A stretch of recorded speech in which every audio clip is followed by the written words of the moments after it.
เราลงปองซึ่งอิหร่านมันก็นั่งก็ไล่เอาเนี่ยครับอันนั้นได้ว่าในในที่อันอิหร่านเขาปันคอมมอนแกนไว้นะครับเนาะก็ว่าในคาดัง14วันนั่นได้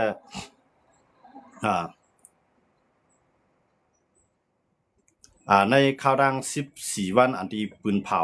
กึดตึกกันนั่นได้ก็มันจะเป็นคักตอนที่มาอุกันเพราะวันที่10เนี่ยเฮาได้ฮู้ว่าเขาอุกันสังละลายนะครับเนาะวันที่10อันที่มาถึงมื้อนี้ก็วันที่8ทั้งคาดัง2วันเพราะวันที่10เนี่ยเขาได้ก็อุกันเตมีปาปากีสถานเตมีปาอเมริกันแล้วก็อิสราเอลอิหร่านแล้วก็หลายภายกันเนาะที่เขามาอุกันที่ไหนแล้วก็ลองอันอิหร่านเขาตุกย้อนมา10ข้ออเมริกันเขาฮับหลายแต่หลายข้อแล้วก็อิสราเอลซ้ำที่เฮ็ดจอมในก็คืออันนี้ก็ที่เป็นขั้นตอนการที่อุกันก็ในอเมริกันย้อนกว่า15ข้อนั้นอิหร่านซ้ำเฮ็ดจอมอเมริกันไล่มกก็คือ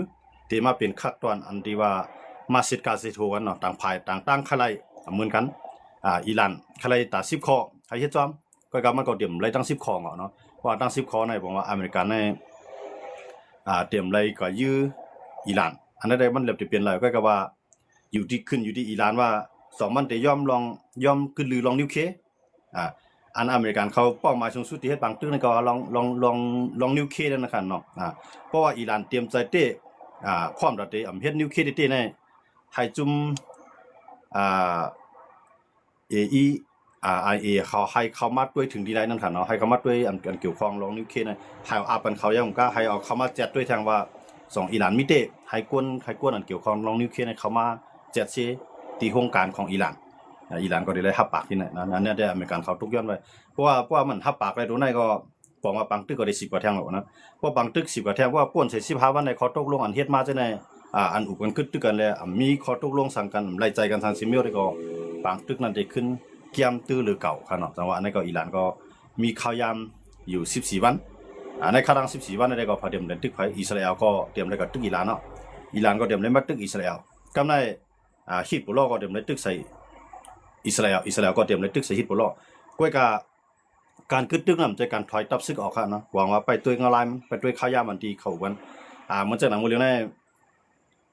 อิสราเอลเนี่ยมันเข้ากับตึกถึงในเมืองเลบานอนเนาะในเมืองเลบานอนเนี่ยมันเต็มเป็นพื้นที่ของฮิซบุลลอฮ์กุมกำก็ในอิสราเอลเนี่ยตึกเข้ากว่าในเลยว่าหลาย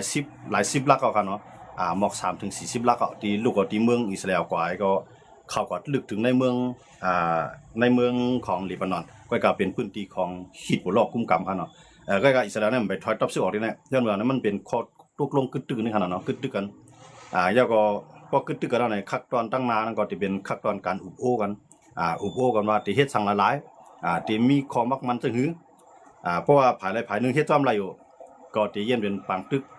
อันกึดกว่าข้าวยาวนั้นก็กึดตึกกันแทงก็เป็นไรขนาดอันนั้นได้ก็ขึ้นอยู่ที่ว่าข้อตกย้อนกูภายนั้น2กูภาย2ต่างภายต่างพอใจ2ยอมรับไรเนาะเหมือนเจังอิสราเอลได้มันรัดว่าตั้งนานในอิหร่านเตรียมไล่จ้อยเทียมฮิซบุลลอฮ์เตรียมไล่จ้อยเทียมฮามาสเตรียมไล่จ้อยเทียมฮูตีย้อนมือเขา3เมืองในจะเมืองต่อเมืองเขา3จุ่มในเปลี่ยนเพศต่ออิสราเอลเพราะว่าอิหร่านเฮ็ดไรจ้อยเทียมเขาจะได้ก็อิหร่านและอิสราเอลก็เตรียมไล่ยื้อกันเนาะอันนั้นก็เป็นที่อิสราเอลเขาทุกย้อนนะครับเนาะกำไรทางนึงอิสราเอลรัดว่าในเมืองเลบานอนในพื้นที่อันอิสราเอลยื้อกับอะไรได้ตึกซิมเอาไรพื้นที่นั่นในให้เอาเปลี่ยนโคตั้งหน้าหนังคือเตรียมจังลูกก็เรียนลินเซเขายื้อกันอันนั้นให้เป็นพื้นที่อันที่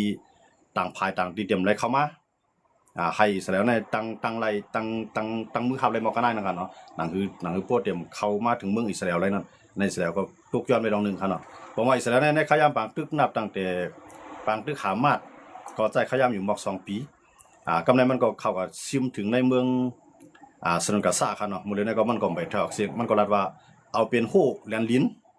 เอาเป็นโหกันไว้พอสูงมาตึกก็อยู่ในเมืองสวยตึกกันเฮาทั้งสู่ตึกกันเนาะพอสูงมาตึกสู่ก็เลยอยู่กันเย็นเฮาก็เลยก็เย็นผมว่าอิสราเอลในก็ยึดเอาเมืองเปิ้นแล้วก็เฮ็ดเป็นโหของเมืองมันเนาะก็ยึดเอาพื้นที่ของฮามาสนะครับมื้อนี้ก็มันยึดเอาพื้นที่ฮิซบุลลอฮ์แท้ทางต่างนึงก็ยึดเอาพื้นที่ของซีเรียที่100โกลานั่นครับเนาะมื้อนี้อิสราเอลก็ไล่กว่าผมว่าอิสราเอลในไล่นาลินกว้างมากตื้อหรือเก่ากันเนาะแต่ว่าข้างใน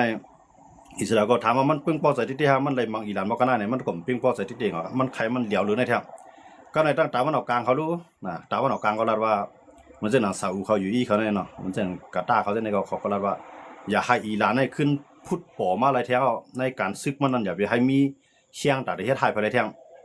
ให้ทุบให้แล้วในเขา3 จุ่ม4 จุ่มตั้งตะวันออกกลางเขาเนาะมันจะหนังกาตาร์เขา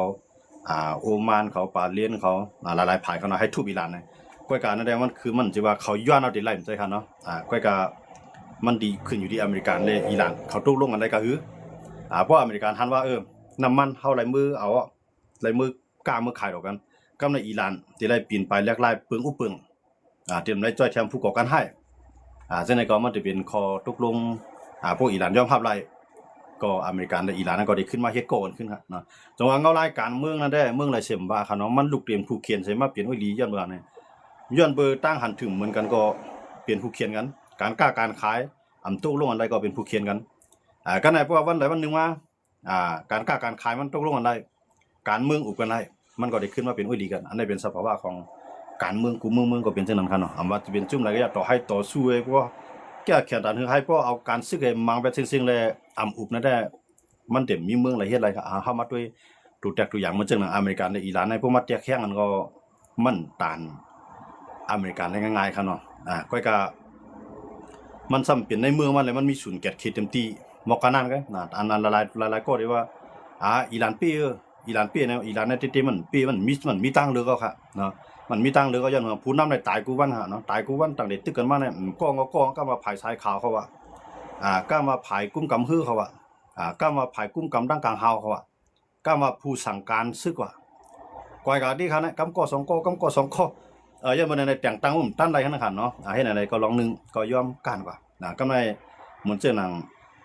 เพราะว่ามันยอมเพราะอิหร่านเนี่ยมันยอมกึดบางตึกเนาะยอมกึดบางตึก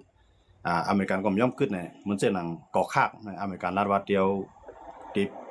ยื้อแบบให้เหลียวเป็นหมดเลยก่อคากในพอเดิมไรอเมริกันก็เอาอิหร่านก็เดิมไรซังตีมังเวทก่อคากในมังเวทก่อคากในบอกว่าอิหร่านในซุ่มหมดเนาะมันจึงว่าการไปมักมีมันในหัวปากใน80 ปูนในมันไหลที่ก่อคากเนาะเอาน้ำมันในปังหลายขึ้นมาก็มาแจกมาถองดีหน่อยเดี๋ยวก็ขึ้นส่งออกขายต่างเมืองตีก่อคากในขณะแต่ว่าอเมริกันลาดว่าตีมังหนู2 ตีหนึ่งในข้อมูลอเมริกันที่ก็เขาซิมแล้วก็อเมริกันที่ก็กุ้มกำเพราะว่า UN คำเฮ็ดสังไรยุโรปคำเฮ็ดสังไรอเมริกันก็ได้มังก็เลี้ยวก็กับอเมริกันที่ก็ยี่เราดีในเฉลยเก็บกินขวัญตาฮือดีในเฮ็ดอะไรก็ในยุโรปเขาก็ไม่ใจครับก็ในพวกอเมริกันก็เขามามังไอ้ก็ไรได้วันมูนามาในเขาจังเฮ็ดสังตั้งมาแน่เขาก็สมัยใจก็หาลอกไล่แต่ได้ใจเอาแห้ง UN เข้ามาเนาะก็กับว่าขี่แล้วเสียสัมปันใจแห้งซึกที่ไหนครับเนาะก็ให้อุกันแต่ว่ากูไปพายนะมันมีคอตกย้อนกันนะครับเนาะกำในฝรั่งเศสก็มาอำปันให้จัดจึงลุงฟ้าเนี่ยใจแห้งซึกเขาเก็บปัญหาที่ปังหลายเพราะหมดเพราะใจแห้งซึกนี่มันเดี่ยมยาวมันดีกว่าข้าวยาวฝรั่งเศสเองก็เข้ามาอุบอิหร่านกำซื้อฝรั่งเศสเนี่ยมื้อนี้ฝรั่งเศสเนี่ยมันจังหนังมาคงนะครับเนาะประธานาธิบดีมาคงมันว่าแล้วเนี่ยตั้งนาเนี่ยมหาอำนาจเนี่ยเฮาได้ไว้3 ขั้วอำนาจเนาะ3 ขั้วอำนาจเนี่ยหมายถึงว่าโคนึงในขี่รัสเซียแทงโคนึงในอเมริกันแทงโคนึงในให้เป็นยุโรปเนี่ยเหมือนตั้งในมือปังตึกปังลายมือปังตึกอเมริกันในอิหร่านเนี่ยไปเกิดขึ้นในยุโรปเขาในเขาจะแห่งอเมริกันเป็นโคเดียวกันแกก็ในเผื่อเปลี่ยนปังตึกมาไหนก็ในอเมริกันในข้อให้ยุโรปได้เข้ามาจอยเอาผมรวมดีข้อมูลก็ในยุโรปเขาในฮัดเข้ามาเสียเมืองพวกคำฮัดเข้ามาเสียเมืองในอเมริกันว่าสูเจในมันเหมือนซื้อในมังจีก็มันมีแห่งสังนาตู้ก็อเมริกันติดถอนก็เต็มจ้อยอเมริกันมันรัดว่าติดถอนมันหลอกไอ้เงาะนั่นหลอกก็ในยุโรปได้พวกฮัดเข้ามาจอยมาเกะขายปังหลายข้อมูลได้ก็เข้าได้ก็เขาเกะตัวนู้นทำในใจล็อกไลน์ในเสด็จก็ในยุโรปเขานี่ก็ไม่ใจเนาะอันการห้องขึ้นบางกลุ่มจัดจึงพระเนาะขึ้นบางกลุ่มอยู่ในก็รัดว่าที่เข้ามาเพราะว่าอิหร่านเนี่ยยอมกดปังหลายข้อมูลเนาะอยู่ยันเนี่ยที่เข้ามาจัดจึงพระที่เข้ามาก็กับขี่รัสเซียมาเตรียมได้เข้าเตรียมปันเข้าแล้วก็ให้อุบขี่รัสเซียที่ก็เข้าอุบอิหร่านกูพายให้อุบกันให้ตกลงกันก็ในฝรั่งเศสก็เราเข้าที่ก็เข้าอุบอิหร่านให้ปืดปังหลายข้อมูลให้ไล่บอกว่า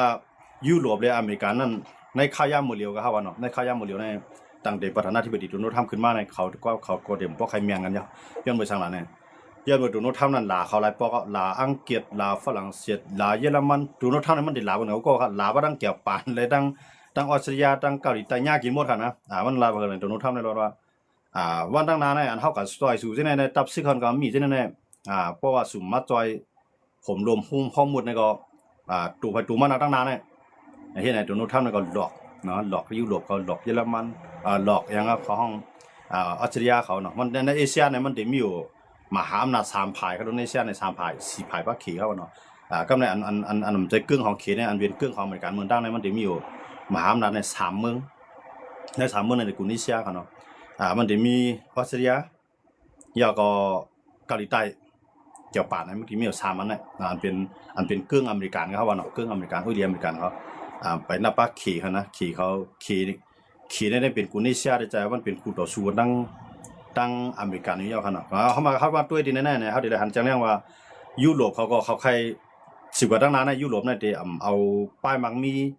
เลป้ายปิญญาเลติมโคซีเป็นแนวตั้งก็เขาได้ยังอ่านให้เป็นเมืองที่อันมีเคียงอำนาจทางการศึกว่าเสตัวโน้ทำในถังเรียกเขาทั้งขนาดเนาะถังเรียกเขาเมืองยุโรปสูในฮันซุนโตน่ะกูว่าในสูปึงอเมริกัน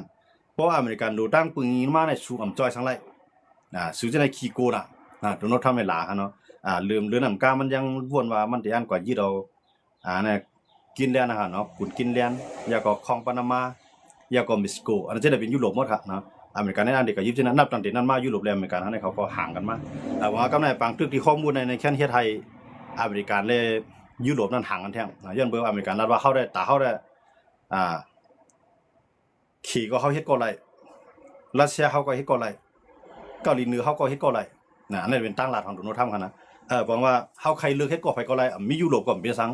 ในความหมายของมันก็แนวตั้งกันนะโดนัลด์ทรัมป์ด้วยกันนะย้อนบ่จังได๋ว่ายุโรปเขาก็ฝรั่งเศสทั้ง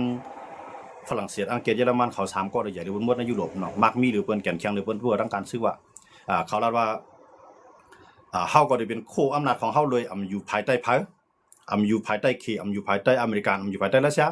เฮาก็เป็นเครื่องอำนาจของเฮาเครื่องนึงยุโรปเนี่ยเขาได้ออกกันหลายนะแต่ว่ามาโดนัลด์ทรัมป์เนี่ยก็มันก็รัดว่าเนี่ยเฮาได้เฮ็ดให้เฮาแก่นแข็งที่สุดโลกปึงยุโรปโลกปึงภายเฮาไปตัวเฮ็ดก็ไปก็ได้โดนัลด์ทรัมป์เนี่ยก็ปองว่ามื้อนี้ออกกล้วยมาทางแนว